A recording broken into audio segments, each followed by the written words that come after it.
5ই অগস্টের পরে কি করলো একটা গ্রুপ, এই যে শক্তিটা ছিল সেই শক্তিটাকে ভেঙে ভেঙে ভেঙে ভেঙে টুকরা টুকরা করলো।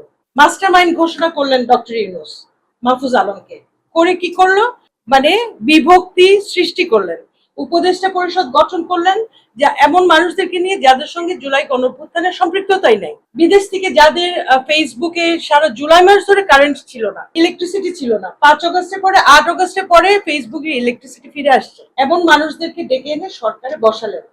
এগুলো সব করা হয়েছে পরিকল্পিতভাবে বিভক্তি সৃষ্টি করার জন্য। আচ্ছা, সেটা তো ওনারা কিছুটা সাকসেসফুল হয়েছেন। এখন কি করবে, বিএনপির সমর্থক বা বিএনপি কে যারা এখন সাপোর্ট করছেন তাদের ভিতরে একটা বিভক্তি ছড়াবেন। কখনো মির্জা ফখরুলকে দিয়ে, কখনো খালেদা জিয়াকে দিয়ে, কখনো তারেক রহমানকে দিয়ে, কখনো যুবদল ছাত্রদল এদের নেতাদেরকে দিয়ে। এই বিষয়টা কিন্তু আমরা বুঝি এবং আপনাদের মাধ্যমে সবার উদ্দেশ্যেই বলতে চাই যে জুলাই শক্তিকে বিভক্ত করেছে, এখন আবার বিএনপি এবং তার যে যুগপৎ আন্দোলনের যারা মিত্র আছেন এদের ভিতরে কোনো ধরনের বিভক্তি যত বড় ইউটিউবারই ছড়াক আর যত বড় অনলাইন অ্যাক্টিভিস্টই ছড়াক, আপনারা এগুলোতে একেবারে কর্ণপাত তো করবেনই না। এক, দুই হচ্ছে কর্ণপাত যে করছেন না, ছুঁড়ে ফেলে দিচ্ছেন, সেটা বলার ক্ষেত্রেও সরব থাকবেন।